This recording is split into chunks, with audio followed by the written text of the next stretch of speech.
Hare Krishna, dear devotees. Let us chant one round of Japa with Srila Prabhupada. Namam Vishnu Padaya Krishna Preshtaya Bhutale Srimate Bhakti Vedanta Swaminiti Namine Namaste Saraswate Deve Gauravani Pracharine Nirvishesha Shunyavadi Paschatya Deshatarine Jai Sri Krishna Chaitanya Prabhu Nityananda Sri Advaita Gadadhar Srivasadi Gaur Bhakta Vrinda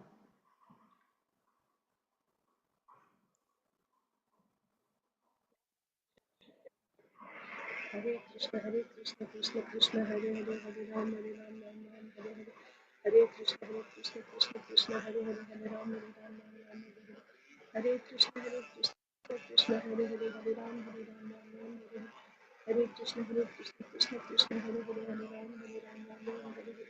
Hare Krishna, Krishna Hare Hare, Hare Ram, Ram Hare Hare. Hare Krishna, Krishna Hare Hare, Hare Ram, Ram Hare Hare. Hare Krishna, Krishna Hare Hare, Hare Hare. Hare Krishna, Krishna Hare Hare, Hare Ram, Hare Hare. Hare Krishna, Krishna Hare Hare, Hare Ram, Hare Hare. Hare Krishna, Krishna Hare Hare, Hare Ram, Hare Hare. Hare Krishna, Krishna Hare Hare, Hare Ram, Hare Hare. Hare Krishna, Krishna Hare Hare, Hare Ram, Hare Hare. Hare Krishna, Krishna Hare Hare, Hare Ram, Hare Hare. Hare Krishna, Krishna Hare Hare, Hare Ram, Hare Hare. Hare Krishna, Krishna Hare Hare, Hare Hare. Hare Krishna, Krishna Hare Hare, Hare Krishna, Krishna Hare Hare, Hare Ram, Hare Krishna, Krishna Hare Krishna, Krishna Hare Hare Krishna, Krishna Hare Hare.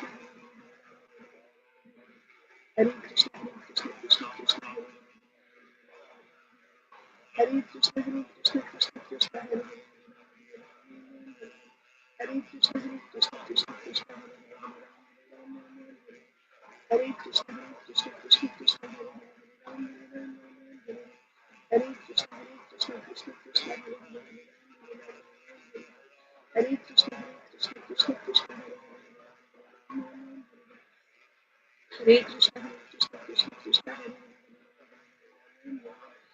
Krishna, Krishna Hare Hare Krishna, Krishna Hare Krishna, Krishna Hare Hare Krishna, Krishna Hare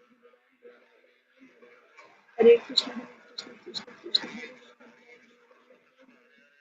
Hare Krishna, Krishna Hare Hare Krishna, Krishna Hare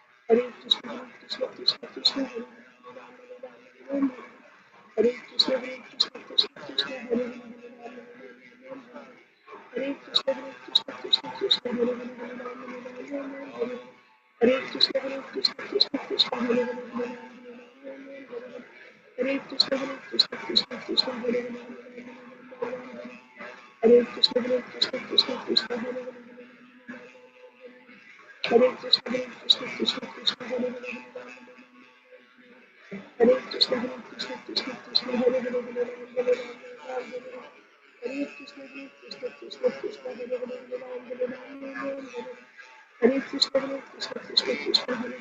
Hare Hare Krishna, Krishna Hare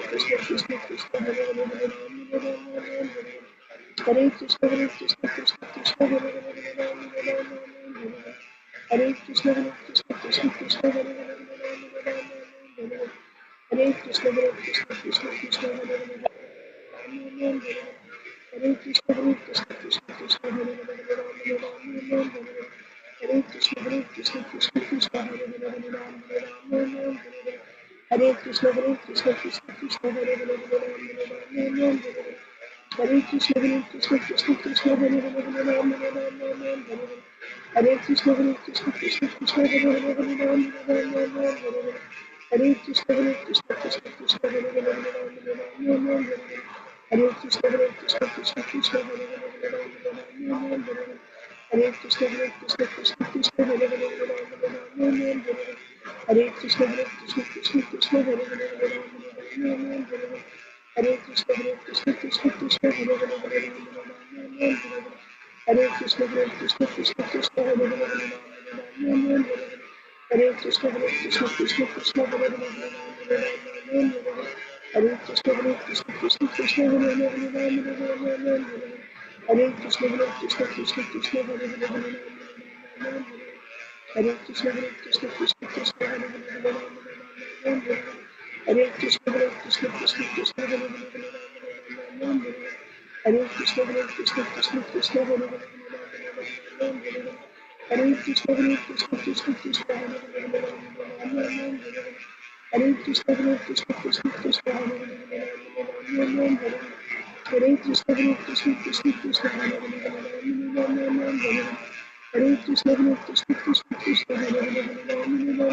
Krishna Hare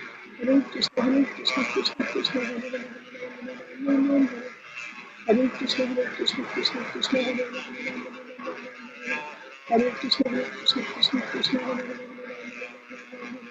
Hare Hare Krishna Krishna Hare Hare Hare Krishna Hare Hare Hare Krishna Hare Hare Krishna Hare Krishna Krishna Hare Krishna Hare Hare Krishna Krishna Hare Hare Krishna Hare Krishna Hare Krishna Krishna Hare Krishna Hare Krishna Krishna Hare Krishna Hare Krishna Hare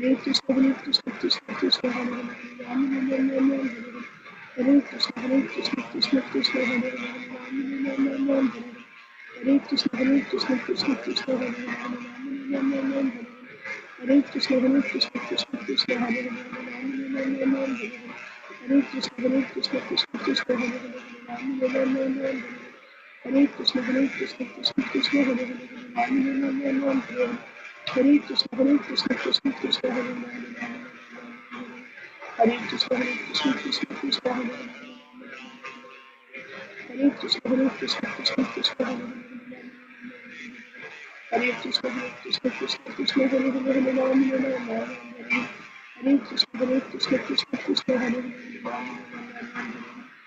Krishna Hare Krishna Krishna Hare Krishna Hare Krishna Hare Krishna Hare Krishna Hare Krishna Hare Krishna Hare Krishna Hare Krishna Hare Krishna जय श्री कृष्ण चैतन्य प्रभु नित्यानंद श्री अद्वैत गदाधर श्रीवासादि गौर भक्त वृंद। ओम नमो भगवते वासुदेवाय। ओम नमो भगवते वासुदेवाय। ओम नमो भगवते वासुदेवाय। नारायणं नमस्कृत्य नरं चैव नरोत्तमं देवीं सरस्वतीं व्यासं ततो जयमुदीरयेत्। नष्टप्रायेषु भद्रेषु नित्यं भागवत सेवया भगवत्युत्तमश्लोके भक्तिर्भवति नैष्टिकी। नमो विष्णुपादाय कृष्णप्रेष्ठाय भूतले श्रीमते भक्तिवेदान्त स्वामिन्निति नामिने नमस्ते सारस्वते देवे गौरवाणी प्रचारिणे निर्विशेषा शून्यवादी पाश्चात्यदेशतारिणे जय श्री कृष्ण चैतन्य प्रभु नित्यानंद श्री अद्वैत गदाधर श्रीवासादि गौर भक्तवृंद हरे कृष्णा कृष्णा कृष्णा हरे हरे हरे राम राम राम हरे हरे। ग्रंथराज श्रीमद् भागवतम की जय। Srimad Bhagavad Gita as it is की जय। श्रील प्रभुपाद की जय। समवेत गौर भक्त वृंद की जय। ओम अज्ञानतिमिरान्धस्य ज्ञानाञ्जनशलाकया चक्षुरुन्मीलितं येन तस्मै श्री गुरवे नमः। Hare Krishna, dear devotees, welcome to today's Srimad Bhagavatam for All session. Let us recite Bhagavad Gita Shloka. We are reciting from Srimad Bhagavad Gita as it is, chapter 15, text 5. Anyone needs to go first, please raise your hand. Okay, Achyut Priya Mataji, you can start. हरे कृष्ण माता जी, दंडवत प्रणाम। जय श्रील प्रभुपाद, जय गुरु Pranam Maharaj. Mataji, Jai Shri Prabhupada. Please go ahead, Mataji. All glories to the assembled devotees. निर्मानमोहाजित संगदोषा अध्यात्मनित्या विनिवृत्तकामा द्वन्द्वे विमुक्ता सुखदुःखसंश्ले गच्छन्त्यमूढा पदमव्ययं तान्. Those who are free from false prestige, illusion and false association, who understand the eternal, who are done with the material lust, who are free from the dualities of happiness and distress, who are free from the dualities of happiness and distress, and who are unbewildered and know how to surrender unto the Supreme Person, attain to that eternal kingdom. Thank you, Mataji. Hare Krishna. Hare Krishna. Priyanka Hare Priya Mataji.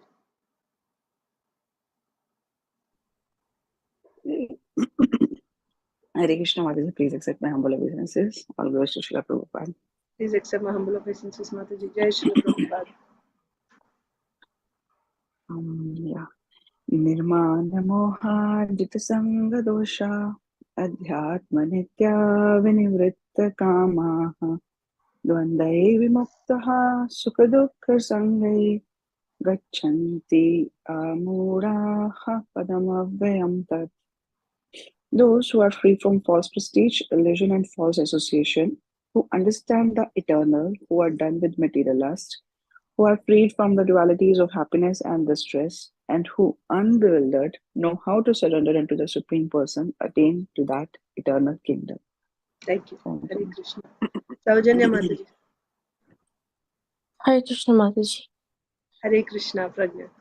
Nirmana mohajita sangadosa adhyatma nitya vinivritta kama dvandver vimukta sukadukka samgne gachanti amrita padam avyayam tat.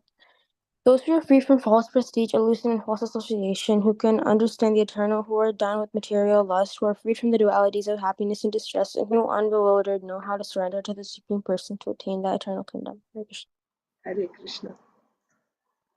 Hare Krishna Mataji, Dandavat Pranam, all glories to Srila Prabhupada. All glories. Dandavat Pranam Mataji. Jai Shri Prabhupada. Really, so fast, man.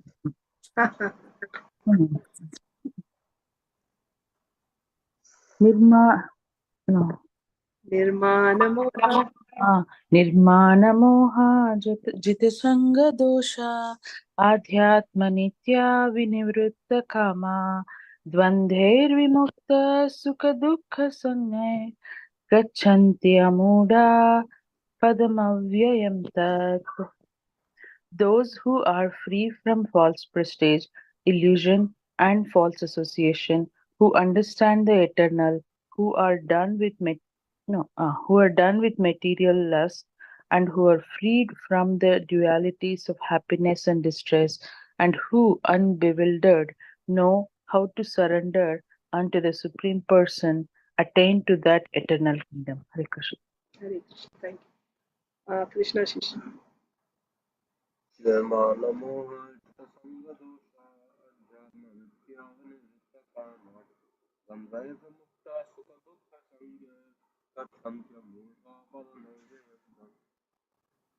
Those who are free from false prestige, delusion, and false association, who understand the eternal, who are done with material lust, who are freed from the dualities of happiness and distress, and who, unbewildered, know how to surrender unto the Supreme Person, attain to that eternal kingdom. Yeah. Anyone else? Okay, I'll recite.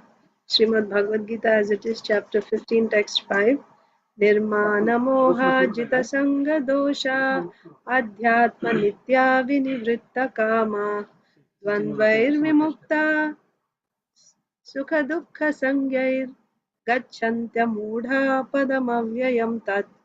Those who are free from false prestige, illusion, and false association, who understand the eternal, who are done with material lust, who are freed from the dualities of happiness and distress, and who, unbewildered, know how to surrender unto the Supreme Person, attain to that eternal kingdom.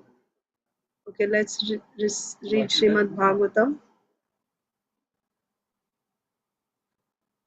Srimad Bhagavatam, Canto 10, Chapter 1.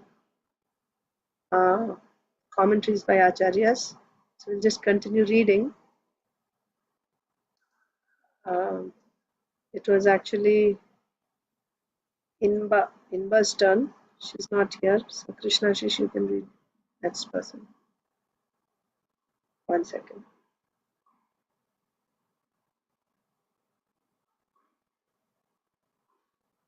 So we discussed about Mathura. It's just like the word Vasudev, right? Mathura means one who is in a transcendental position, right? Who's engaged in pure devotional service, who's always thinking about Krishna. Krishna is with him.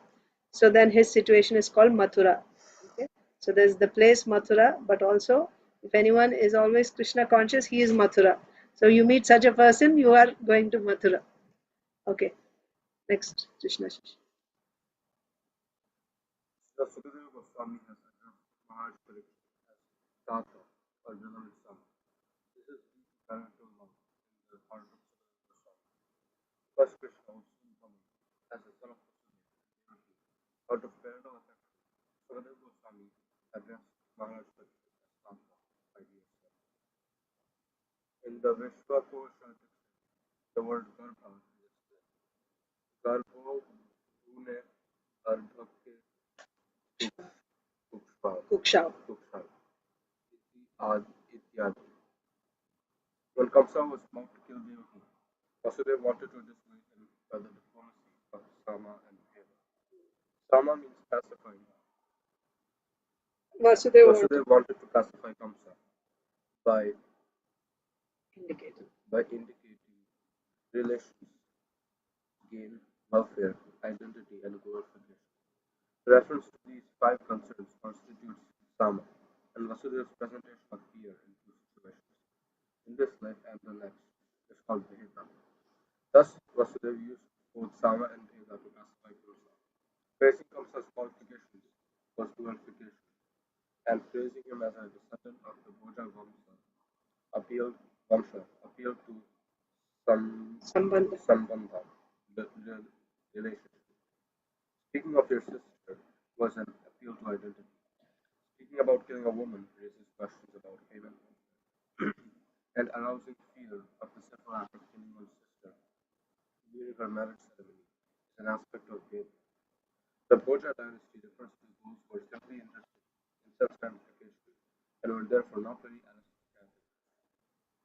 Another meaning of Bhoja is fighting. These are indications of defamation for Kamsa.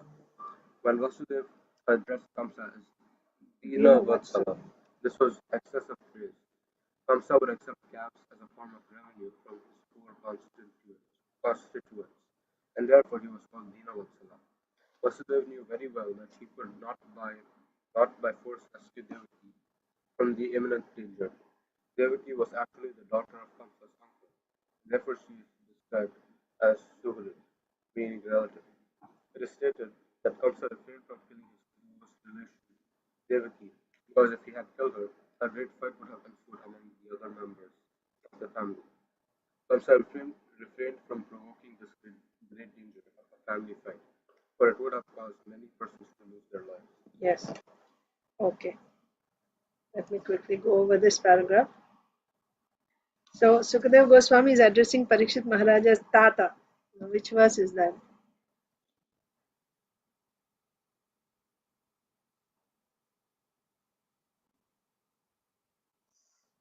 Tata, no, Tata. Yeah, it can be grandfather. Tat means actually father. Tat. Grandfather. तात मतलब चाचा होता है.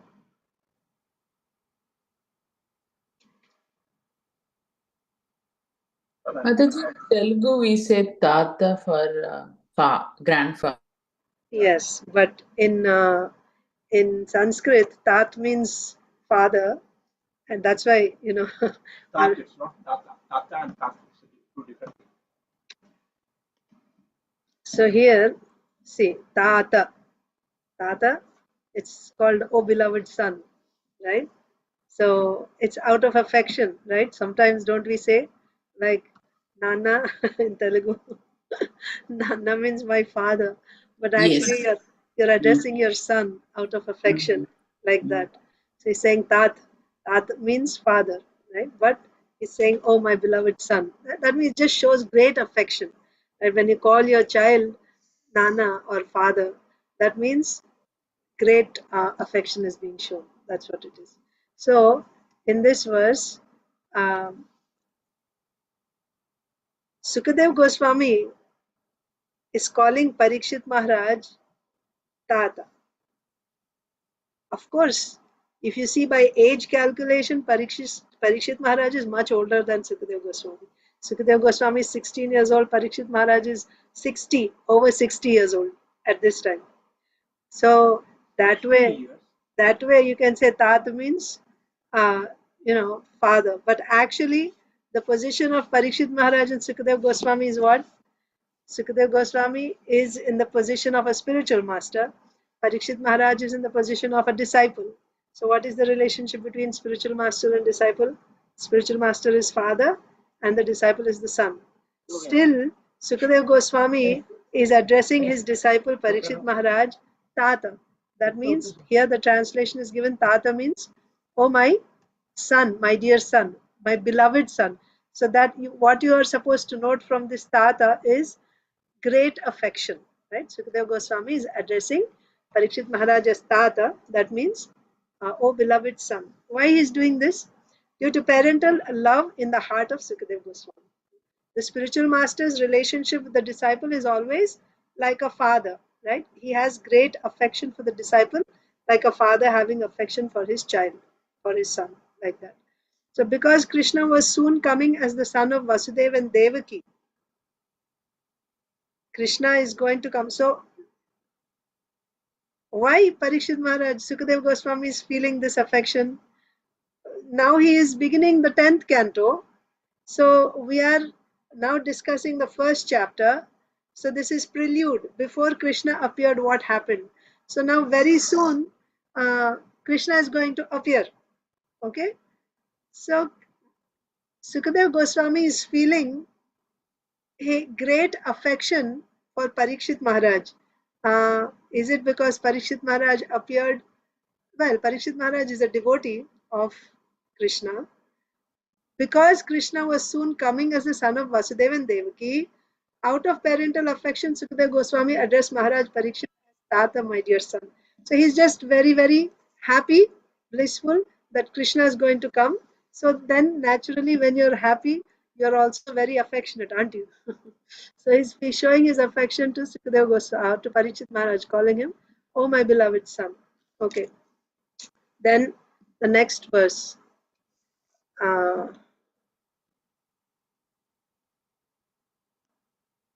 गर्भभ्रूणे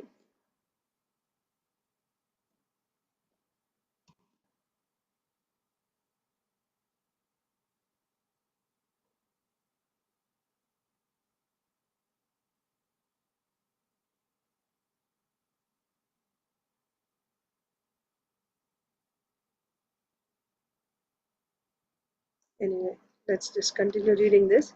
In the Vishwakosh dictionary, the word garbha is explained garbho brune arbhake kukshav ityadi.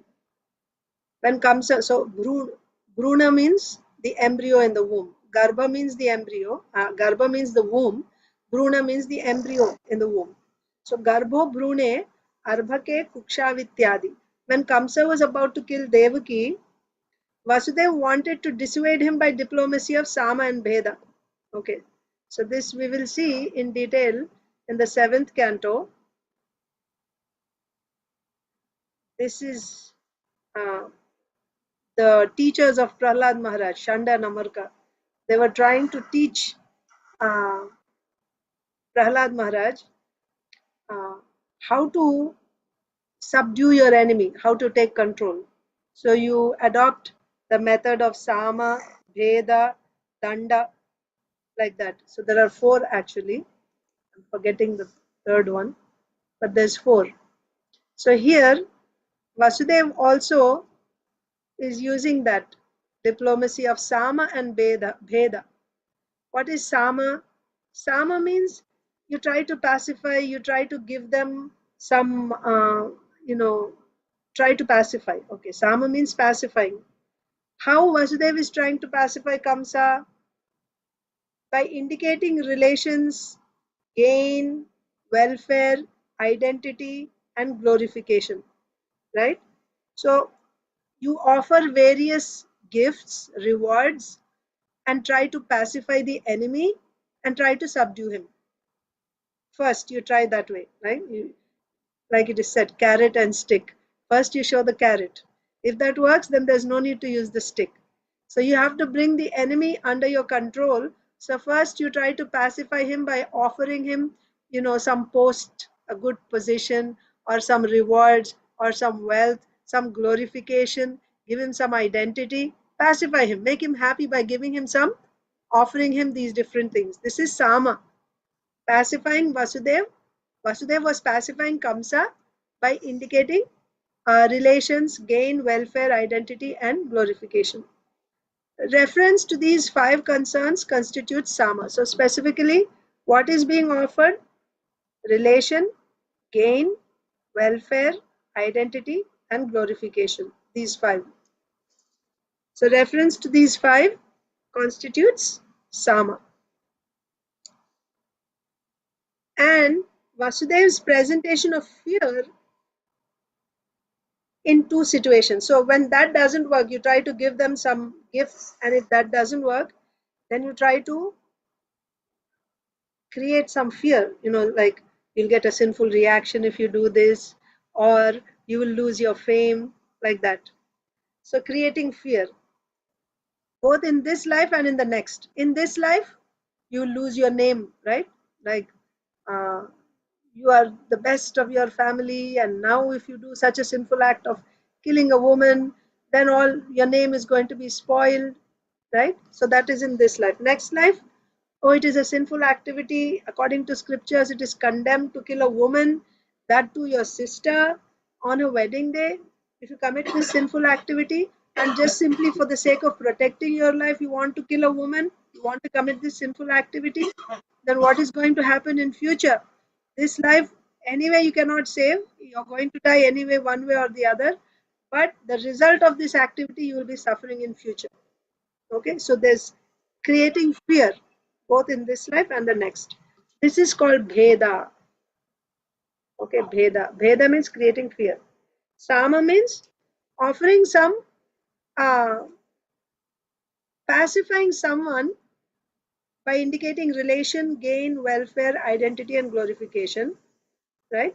Pacifying someone by indicating relation, gain, welfare, identity, glorification. And Bheda means creating fear in 2 situations, in this life and in the next. So how exactly did Vasudev use Sama and Bheda? Let's see. So glorification. Kamsa's qualifications were glorified. You are the descent, the best, right? The crest jewel of the Bhoja dynasty. So that is glorification. Sambandha. Next is relationship. What is the relationship? Oh, she's your sister. right? Your sister. So that is also also when they say of descendant of Bhoja dynasty is sambandha, your relationship. You're connected with such a great dynasty, not just a descendant. So you have you're so glorious. You have such a great name because of your connection with this Bhoja dynasty, like that relationship. And then identity. Speaking of your sister, right? See, you're killing someone, but like awakening his affection as for relation. She's your sister, your sister. So that is identity. She's related to you. She's your affectionate sister, like that. So you're seeing, are you able to catch the points of Sama? Identity, glorification, right? Relation. Relation is Bhoja dynasty. Glorification, yeah, well, that's all actually qualifications, right? Comes as qualifications. You're so great and so chivalrous and all that. Glorification, relation, and identity is she's your sister. How can you kill your sister, like that? Okay. Speaking about killing a woman raises question about fame and welfare. Yeah, because you lose your name, right? You commit such a sinful activity, what will happen to your name? Your name will be spoiled. So you should protect your welfare. It is for your welfare. Not killing her would be for your own welfare, right? So indicating your welfare. And arousing fear. So it's a sinful act. If you killed a woman, you'll have to suffer in your next life. And what to speak of killing one's sister during her marriage? So all this is fear. So the same activity can be like when he's appealing that she's your sister, it's coming under Sama, identity. But the next moment, when he's saying killing a woman who's your sister on her marriage, this is very sinful. Now that becomes Bheda. The Bhoja dynasty refers to those who were simply interested in sense gratification and were therefore not very aristocratic. Another meaning. So now more, see, there's not just one meaning, right? Several meanings are given. Now Bhoja dynasty, Bhoj means what? Like those who are like Bhojana, right? Like enjoying, Bhoja. The Bhoja dynasty refers to those who are simply interested in sense gratification. So they were not very aristocratic. Another meaning of Bhoja is fighting. See, there's a different meaning also. Bhoja means fighting. These were indications of defamation for Kamsa. So, just like,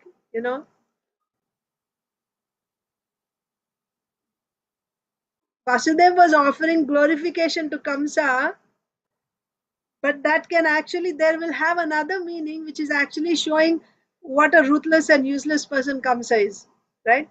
So, you are related to Bhoja dynasty is like showing his relation to a family, right? You are coming from, it's taken as connecting him with a great dynasty. But on the other hand, Bhoja means those who are simply interested in sense gratification, or Bhoja also means fighting. So these, when you say Kamsa, you are a descendant of Bhoja, that's not actually a glorification, right? So that means you're not from an aristocratic family. What else can be expected from you? That can be one meaning. Or fighting means defamation. It's a defamation for Kamsa. When Asud was another thing, Dina Vatsala. So as glorification, you were saying Dina Vatsala means you're the protector of the helpless, right? Of the distressed. Like Krishna's name is Dina Vatsala, Dina Bandhu. He's the friend of the, you know, helpless, destitutes. So here Vasudev is saying Kamsa, you're Dina Vatsala. So you may think Kamsa is actually the protector of the helpless? No, that is excessive praise. That is excessive praise. What is the real meaning? Vatsa, you know Vatsa? Vatsa means a calf, right? Dina means someone who is very poor. Huh? So Kamsa would accept calves as a form of revenue from his poor constituents, like his subjects. He would collect taxes from them, and if they are not able to pay taxes, he would take away their calves. So he's so low-minded that he would just snatch away the calves from his subjects. So when you say Dina Vatsala to Kamsa, it was not exactly a praise, it's actually a defamation.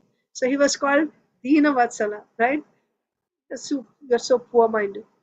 Vasudev knew very well that he could not by force rescue Devaki from the imminent danger, right? So we noted how Vasudev was smiling all the while. As smiling means putting up, being unaffected. He was just smiling and speaking to Kamsa, even though even though the situation was so grave. Devaki was about to be killed.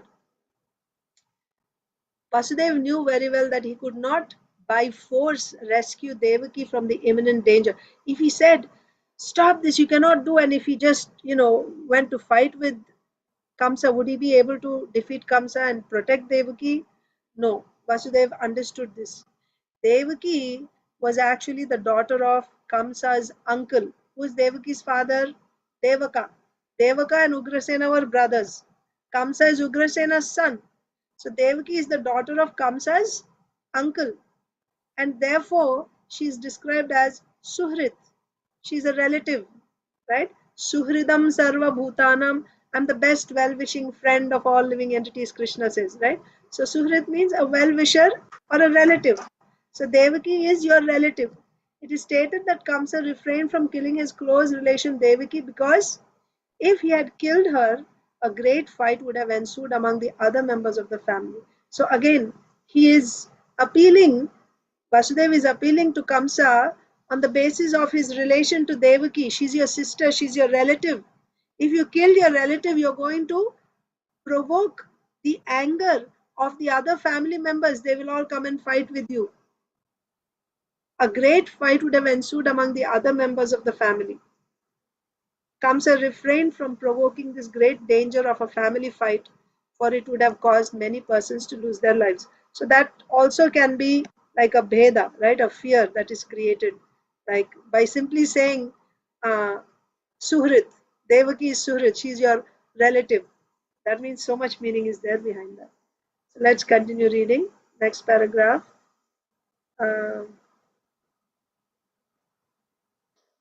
Krishna Shish read. Next, Rasapriya.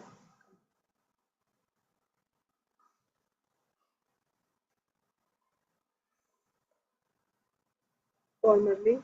Formerly, an asura named Galamani had 6 sons named Hamsa, Suvikrama, Surikrama, Kratha, Ratha, Damana, Ripurmardana, Ripurmarjana, and Krodha Hanta. Krodha. They were known as Dasad Paravas, or 6 Paravas, and they were all equally powerful and expert in magic affairs. These brothers gave up the association of their grandfather and underwent a great austerities to satisfy Lord Brahma, who, upon being satisfied, agreed to give them whatever benediction they might desire. When asked by Lord Brahma to state what they wanted, the Sankara boys replied, "Dear Lord Brahma, if you want to give us a benediction, give us the blessing that we will not be killed by any demigod, Mahoraga, Mahoraga, Yaksa, Gandharva, Siddha, Siddha, Starala, or human being. Rabbi can say this who are perfect in their promises and austerities. Brahma understood their promise and fulfilled their desire. But when Hiranyakasipu came to know of these events, he was very angry at his grandsons. You have given up my association and have gone to worship Lord Brahma. He said, and therefore I no longer have any affection for you. You tried to save yourselves. you have tried to save yourselves. You have tried to save yourselves from the hand of the demigods, but I can see you this way. Your father will wait for us to start and kill all who because goddess of the skies, the grandsons of Hiranyakashipu have put birth from the womb of Devaki and he killed like a son. Although he was previously their father. This description is mentioned in the Harivamsha. Harivamsa, Vishnu Parva, second chapter. According to the comments of Vaishnava Toshani. Vaishnava Tosani, the son of Devaki known as Kirtiman. was the third incarnation. In his first incarnation, he was known as Smara and was the son of Maniti, and later he became the son of Smaraneva. This is mentioned in the histories. Okay, so you understood what's happening here. So who were the 6 sons of Devaki? The 6 sons of Devaki before Balaramji. So totally 8 sons. Balaramji was the 7th, Krishna was the 8th. So the 6 garbhas, sons means garbhas, yeah, 6 garbha is like embryo. Shad garbhas, they're called shad garbhas. What are their names? The names of the 6 sons of Devaki. Of course, Devaki's sons' names are different. The eldest is called Kirtiman. The other names also we had read before. I'm not able to recollect now. But in their previous life, they were the 6 sons of Kalanemi. Kalanemi is the son of Hiranyakashipu. Okay? And Hiranyakashipu's 6 grandsons. His Kalanemi's 6 sons were Hamsa, Suvikrama, Kratha, Damana, Ripurmardana, and Krodha Hanta. So this the first son, Kirtiman, he was actually this Hamsa, right? First son.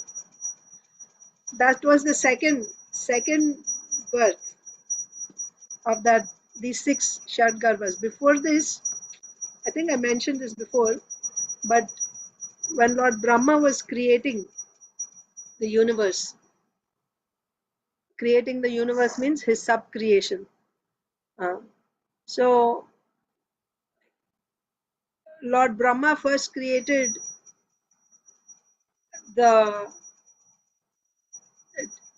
of course, the Kumaras were created, Lord Shiva was created, the 10 Prajapatis, rishis, sages, right? The 10 sages, Prajapatis were created. So Marichi had 6 sons. They were the Shadgarbhas. So these 6 sons, so the first one's name was Smara, as we saw just now. Smara is the eldest son of Marichi. Then when Lord Brahma created means, yeah, goddess Saraswati. So she was his daughter. But he became attracted to her and he was chasing after her. So these 6 sons of Marichi, they actually criticized Lord Brahma for his actions. So because of this, it was an offense to criticize Lord Brahma. So because of this offense, their punishment was they became the 6 sons of Kalanemi, who was the son of Hiranyakashipu. They became the sons, they took birth in the family of demons. And that was not all. In their next birth, now they got cursed once again by Hiranyakashipu, right? First, they were not cursed by Lord Brahma. It was just by their offense that they took birth as the 6 sons of or 6 grandsons of Hiranyakashipu. When they became the grandsons of Hiranyakashipu, what happened? They gave up the association of Hiranyakashipu, their grandfather. And so what was their position? So they were born in Hiranyakashipu. Hiranyakashipu is a Daitya. And very powerful demon, Asura. So they were also equally powerful and very expert in military affairs. But they gave up the association of Hiranyakashipu and underwent severe austerities to satisfy Lord Brahma. And when Lord Brahma was satisfied, Lord Brahma wanted to give them a benediction. So they said that, dear Lord Brahma, if you want to give us a benediction, then please bless us that we will not be killed. Similar to Hiranyakashipu, right? Hiranyakashipu also did severe tapasya for Lord Brahma to satisfy Lord Brahma. And when Lord Brahma appeared, he said, nobody should be able to kill me. And he mentioned all the names. So the grandsons also performed tapasya to please Lord Brahma. And when Lord Brahma appeared, they said, then we should not be killed by any demigod, a Mahoraga, Yaksha, Gandharvapati, Siddha, Charana, or human being, nor by great sages who are perfect in their penances and austerities. So we shouldn't be killed by any of these. That was the benediction. So why they asked this? Brahmaji understood their purpose and fulfilled their desire. So he said, okay, you won't be killed by any of these. When Hiranyakashipu came to know of this, he came and he cursed them. Right? Because what was Hiranyakashipu's mood towards everyone in the universe? He wanted to be the Lord of the universe, isn't it? He literally, after he got that benediction for Lord Brahma, he conquered all the planets. He made the demigods his servants. He literally, except for Lord Brahma, Lord Vishnu, and Lord Shiva, everyone else was under his control. So he was thinking, he stopped all worship of the Supreme Lord, all sacrifices. And he said, everyone should worship me. I am the Supreme Lord, like that. So now his own grandsons are performing tapasya to please Lord Brahma. They are not worshipping Hiranyakashipu, but they are going to Lord Brahma. He became angry. So what did he do? He became angry at his grandsons. And he said, you have given up my association and instead you went to worship Lord Brahma. So I don't feel any affection for you anymore as my grandsons. You wanted to save yourselves, right? You approach Lord Brahma to protect yourselves from the hands of demigods, right? And everyone else, demigods, yakshas, gandharvas, siddhas, charanas, basically anyone who is, could be an opponent of the daityas, right? So you asked for a benediction. Why you had to? So his anger was, why you had to go to Lord Brahma? I could have given that protection. Instead, you went and asked Lord Brahma to get protection from the hands of demigods. Get protection against the demigods, right? To be saved from the hands of demigods. But now I'm going to curse you that your father Kalanemi will take birth as a great demon Kamsa, and you 6 will take birth as the sons of Devaki, and your own father, who's your father now, Kalanemi, he will take birth as Kamsa. So your own father, who will appear as Kamsa, will kill all of you. Okay? Because of this curse, the grandsons of Hiranyakashipu had to take birth from the womb of Devaki, and then they were killed by Kamsa, although he was previously their father. So where is this given? It's given in Harivamsha. So this Kirtiman, the eldest son, in his first birth, he was Smara, the son of Marichi. And in his second birth, he was Hamsa, the son of Kalanemi, or the grandson of Hiranyakashipu. And in his third incarnation, he became Kirtiman, the son of Vasudeva and Devaki. Okay. Next. Rasapriya read, so next is Usha Mataji here. So Neelambari Radha Mataji.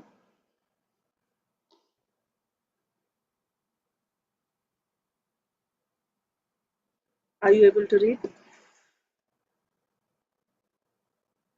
Hare Krishna Mataji. Did you take my name? I said Neelambari Radha Mataji. Oh, sorry. No problem. Yeah. Maybe Mataji is not ready. Narsimalila Chaitanya Prabhu. Hare Krishna Mataji, sorry. Actually, my hands were full. I couldn't unmute. So, Mataji, can I read a little later? Yes, no problem. Hare Krishna. Yeah, Hare Krishna. Narsimalila Chaitanya Prabhu. Hare Krishna Mataji, Dhanavasmi. Dhanavad Pranam Prabhuji. Jai Shri Prabhupada.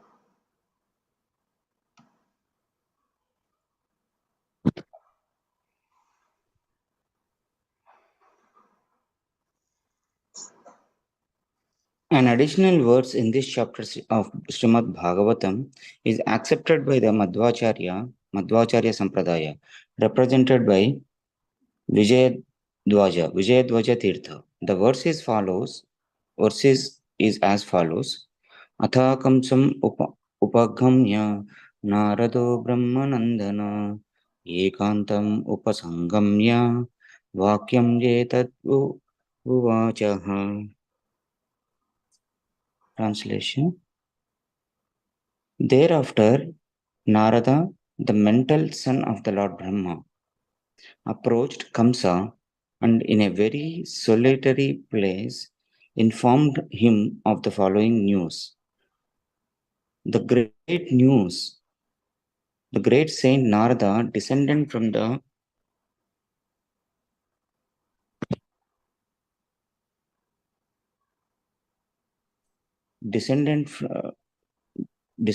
the heavenly planet of the forest of Mathura and sent his message to Krishna.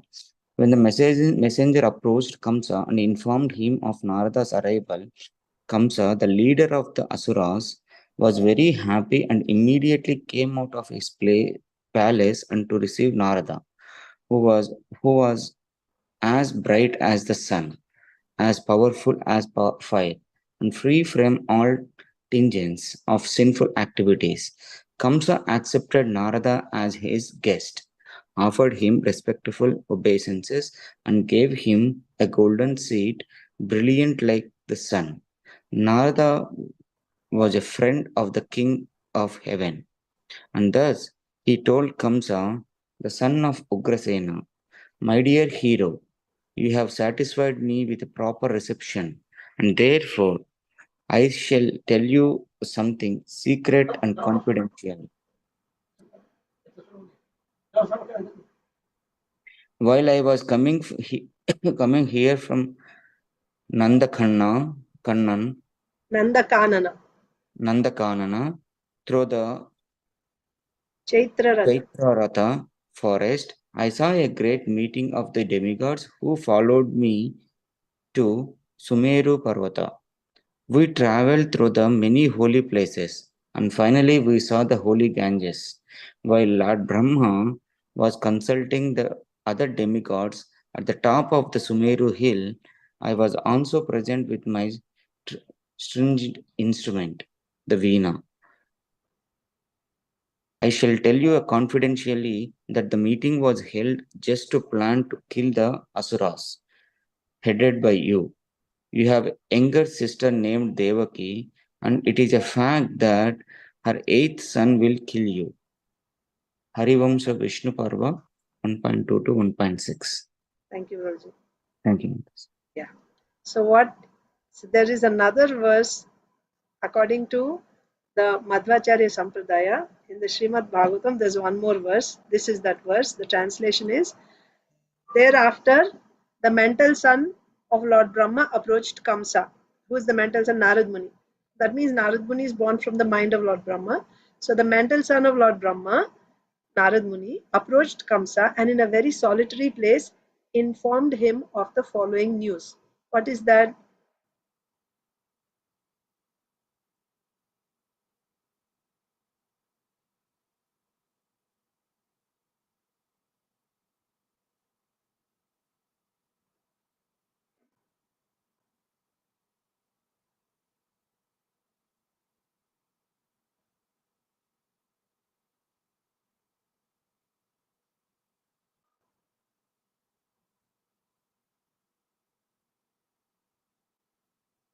One second.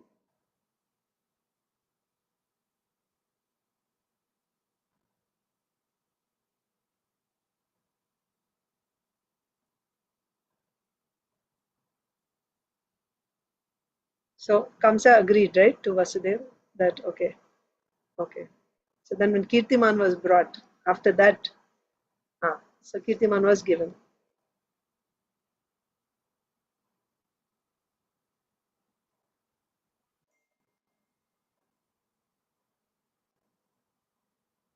Yeah, Kamsa returned Kirtiman. Then, oh Vasudeva, you may take back your child.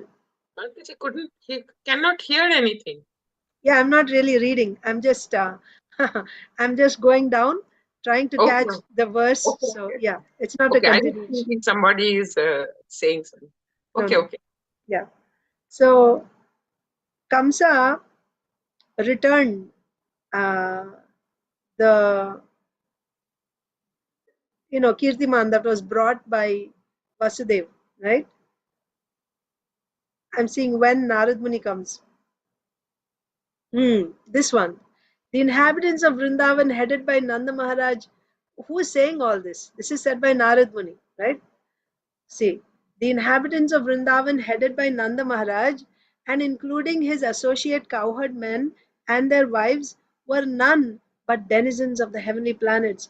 O Maharaj Parikshit, best of the descendants of Bharat, and so too were the descendants of the Vrishni dynasty headed by Vasudeva and Devaki and the other women of the dynasty of Yadu, the friends, relatives, and well wishers of both Nanda Maharaj and Vasudeva, and even those who externally appeared to be followers of Kamsa, were all demigods. Then, once the great Saint Narada approached Kamsa and informed him of how the demoniac persons who were a great burden on the earth were going to be killed.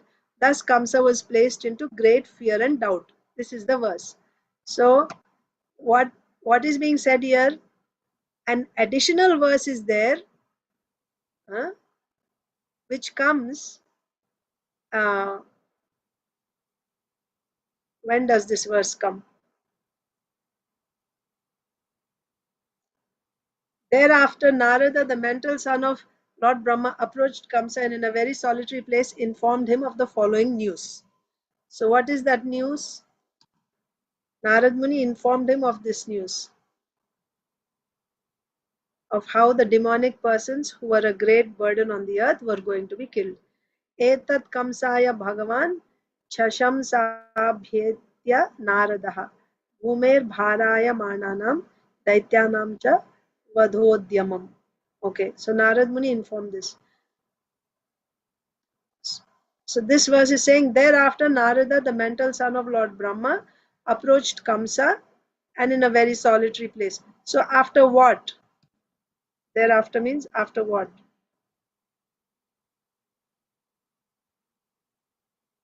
The child was returned. Kirtiman was returned to Vasudev, right? But Vasudev knew that he could not rely on Kamsa because he goes back on his word. Then Narad Muni once went and informed Kamsa. What did he inform Kamsa? This one, right? That they were all actually demigods. All these family members, Yadu dynasty, they're all actually demigods. And why they are appearing there? Why the demigods have appeared in Yadu dynasty and Vrishni dynasty? Because I happen to attend this meeting. So I'll just read that one more time. The great saint Narada descended from the heavenly planets to the forest of Mathura and sent his messenger to Kamsa. When the messenger approached Kamsa and informed him of Narada's arrival, Kamsa, the leader of the Asuras, was very happy and immediately came out of his palace to receive Narada, who was as bright as the sun, as powerful as fire, and free from all tinges of sinful activities. So, one point to be noted is Narad Muni is respected by everyone, like Dhira, Dhira, Jana, Priyakarau, right? Those who are pure devotees of the Lord, they are honored and respected by both Dhiras and Adhiras. Devotees, non devotees, everyone respects them. So Kamsa also was very happy and he came out of his palace to receive Narad Muni. Then Kamsa accepted Narad Muni as his guest, offered him respectful obeisances, gave him a golden seat. Right? Narad Muni was brilliant like the sun. Now Narad Muni, he's who? He's a He's a devata, right? He's a Devarishi. Devarishi means he's a rishi amongst the demigods. So he belongs to the demigod community. So as a friend of the king of heaven, Narad Muni is telling Kamsa, who's the son of Ugrasen, my dear hero, you have satisfied me with a proper reception. So therefore, I'm going to tell you something secret and confidential. When I was coming from the heavenly gardens, I saw a meeting of the demigods. There was a great meeting of the demigods. And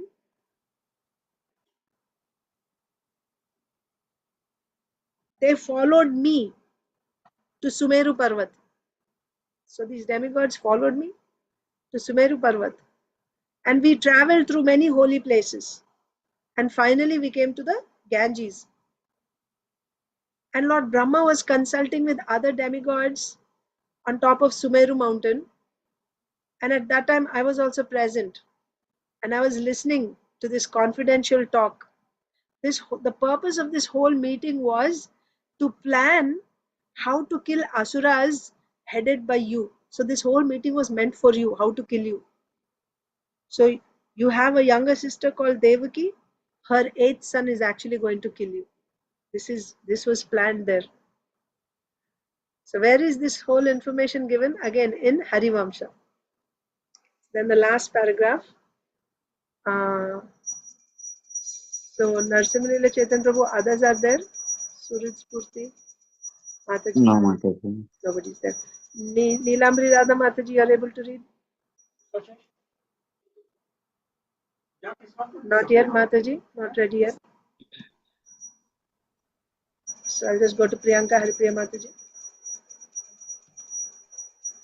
Hey, Krishna. Yes, Mataji, I can read. Okay, Okay, go ahead. Priyanka Haripriya Mataji, I can read. Priyanka Mataji is ready, so she can read, then I'll read. No, we'll end after that. So you decide. You want to read or? Yes, Mataji, I want to read. You read, because she'll get to read again tomorrow. Go ahead. Okay, Mataji.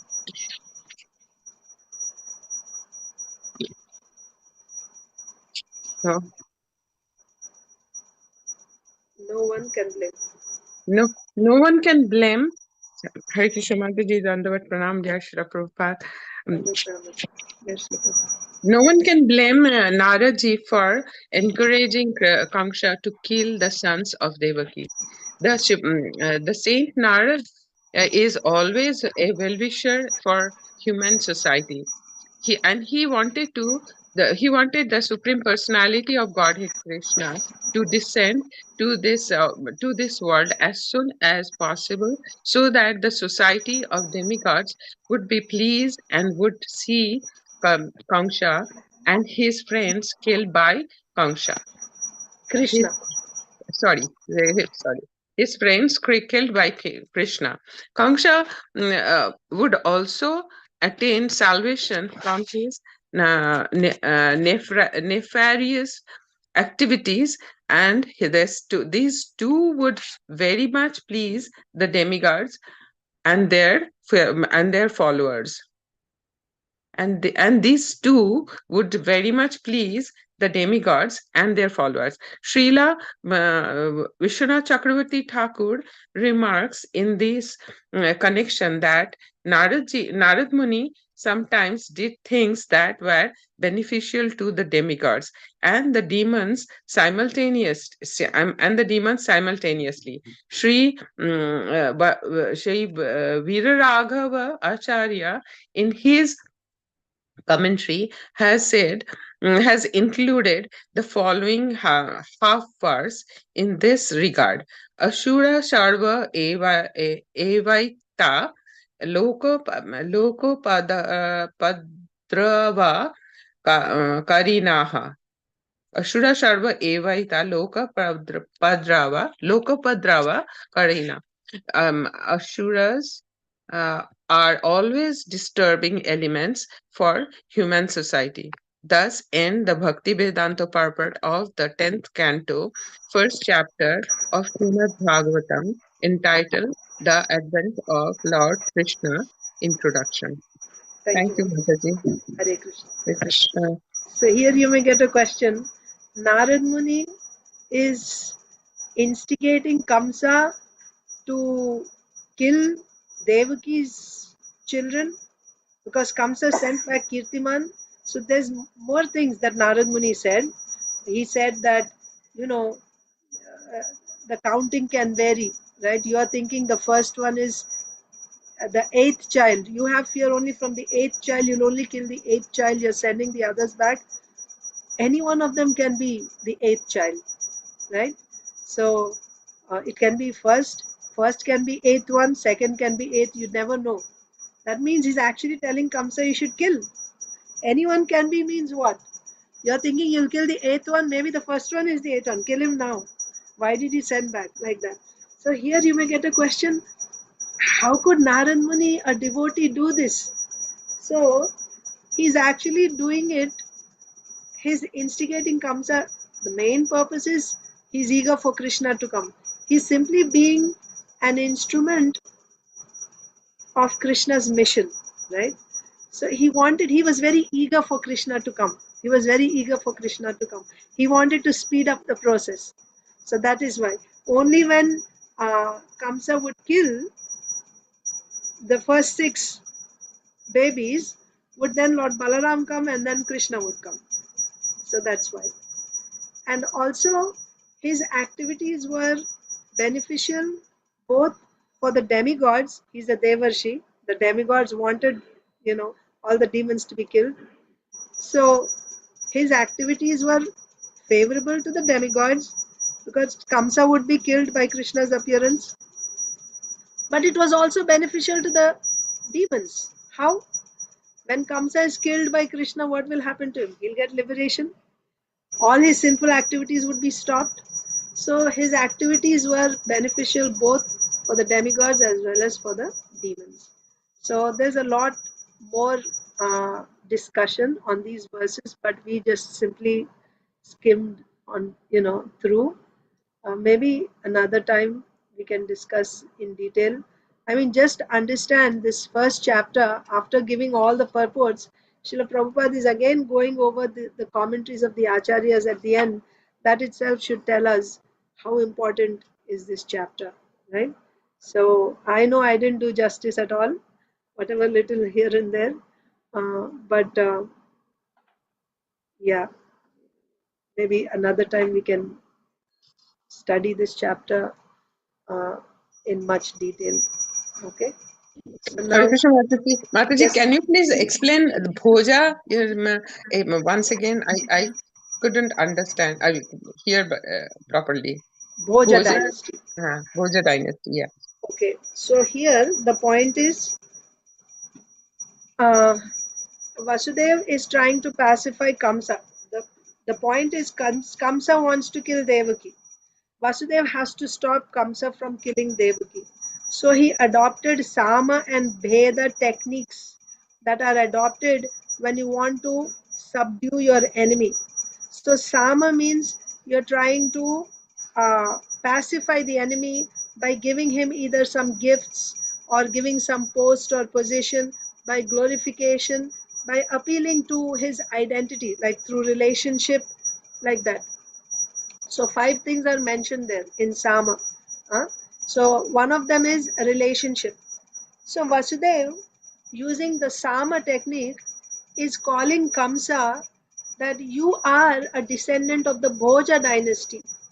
So it will appear like he's actually using the technique of showing Kamsa his relationship with Bhoja dynasty.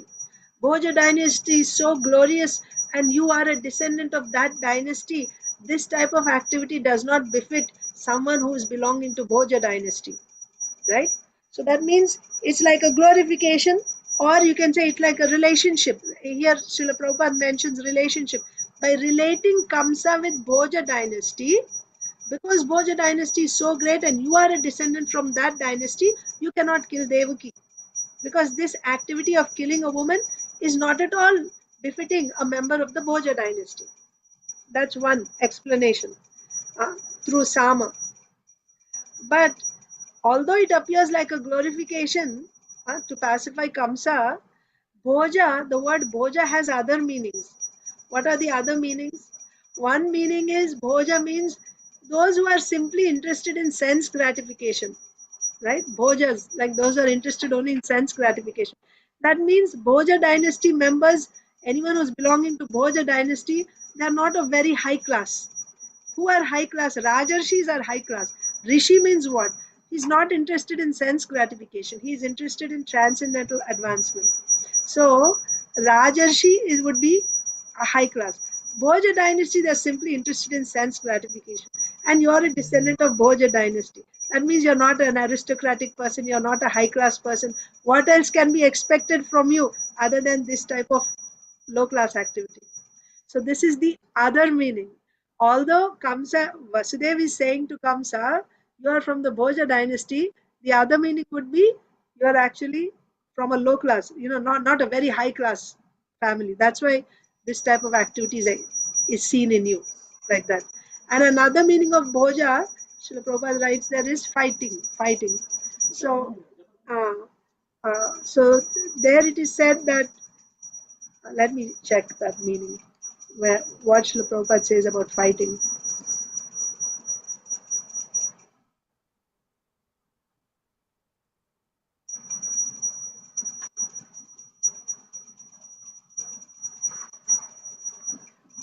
Fighting. Another meaning of Bhoja's fight. These were indications of defamation for Kamsa, of course.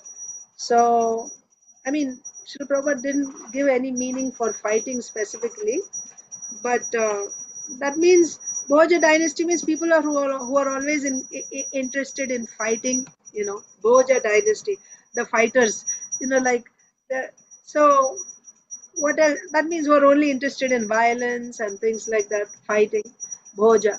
So you are from that dynasty, so what can be expected of you? Someone who's only interested in fighting and killing, so you're wanting to kill Devaki.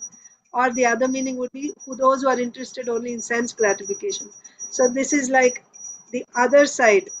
Externally it appears like a glorification, but actually also about Dina Vatsala, right? Dina Vatsala, it's like a glorification, but what does it actually mean? You're very poor minded. You take calves as taxes, like that. Was that helpful? Yes, Mataji. Yes. Yes, thank you, Mataji. I was just I missed some part. That's why I wanted to hear. Thank you, Mataji. Thank you Sure. so much. Hare Krishna. Okay, so let's quickly read Bhagavad Gita, and then, so tomorrow we will begin chapter 2, and maybe, if possible, I can go over the first highlights of the first chapter one more time. Actually, tomorrow we won't have class. Tomorrow we have New York Rath Yatra. So Saturday we will not have class. But Sunday also, maybe on Sunday. Let's see. Maybe on Sunday we can have class. And Sunday can be dedicated to just going over the first chapter one more time with all the important points. Like, let me see what I can do. And then from Monday we can begin chapter 2.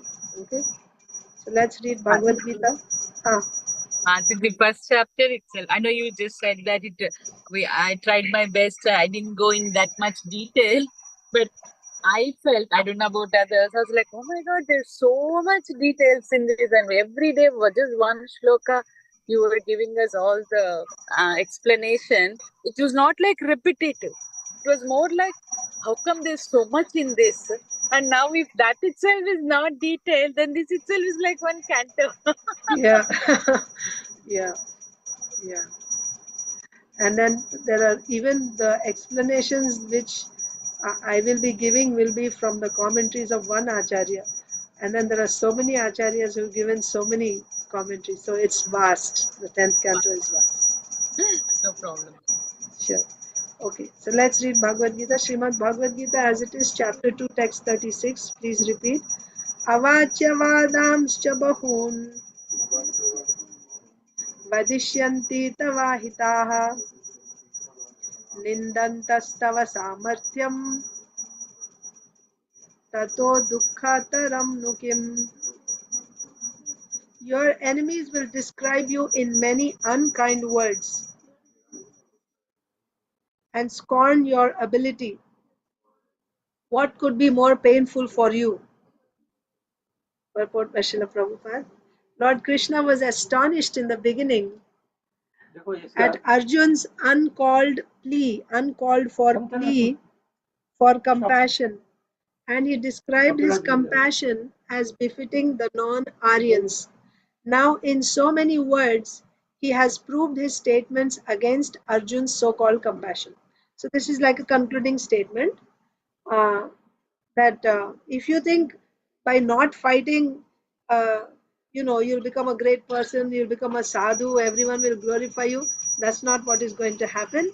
Everyone will, those people who once admired you as a great fighter, now they will just, like even these Duryodhan and his, brothers and friends, Shakuni, Karna, now they will just laugh at you, they'll jeer you, they'll scorn your ability. They'll think Arjun became a coward. See, he's running away from the battlefield out of fear. What could be more painful for you? So Krishna was astonished in the beginning when Arjun said, he was feeling sorry and compassion. He was shocked. What is this? And he described this compassion, Anarya Jushtam Aswargyam Akirtikaram Arjuna. Right? This is Anarya. This doesn't belong, this doesn't befit Aryans. This type of compassion, it's not at all like a Kshatriya. Now again, in so many different words, he's proving those statements that Arjun's compassion is not justified. So then the next verse we will do on Sunday. Let's read the Prabhupada's Leela Amrita. Srila Prabhupada's Leela Amrita continuation.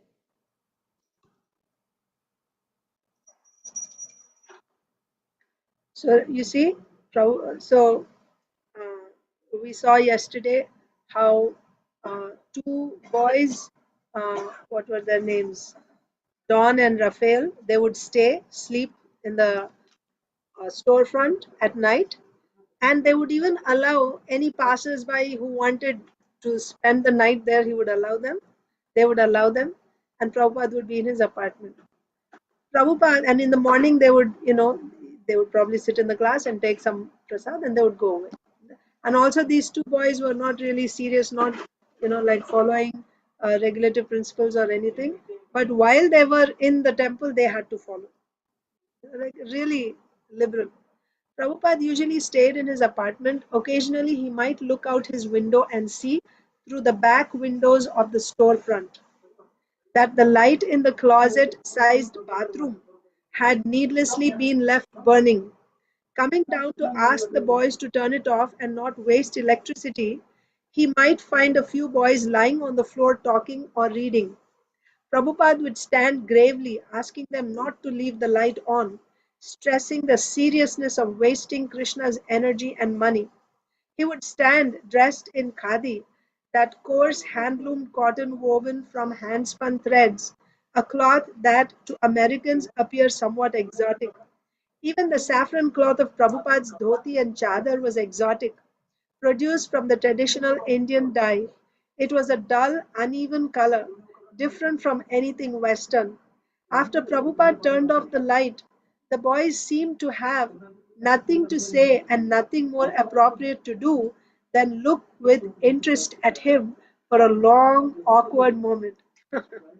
So they would have nothing to say and nothing more appropriate to do when Prabhupada said turn off the lights than to look with interest at him for a long, awkward moment, and the Swami would leave without saying anything more. Money was scarce. From his evening meetings, he would usually collect about $5 or $6 in change and bills. Don talked of going up to New England to pick apples and bring back money for the Swami. Raphael said something about some money coming. Prabhupada waited and depended on Krishna. Sometimes he would walk back and forth in the courtyard between the buildings. Seeming mysterious to the neighbors, he would chant on his beads, his hand deep in his bead bag. Mostly he kept to his room, working.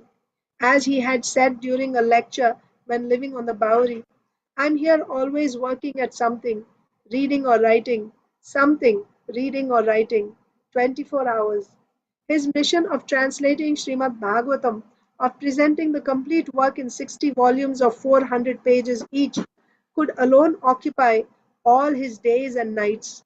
He worked at it whenever possible, sitting at his portable typewriter or translating the Sanskrit into English. He especially worked in the very early hours of the morning when he would not be interrupted. He would comb through the Sanskrit and Bengali commentaries of the great acharyas, following their explanations, selecting passages from them, adding his own knowledge and realization, and then laboriously weaving it all together and typing out his Bhaktivedanta purports. He had no means or immediate plans for financing the publishing of further volumes, but he continued in the faith that somehow they would be published. So I will stop there. Thank you all, dear devotees, for your kind attention. All of you have a wonderful day in Krishna consciousness. Hare Krishna. Thank you, tomorrow, Mataji. thank you. Tomorrow, who will begin reading?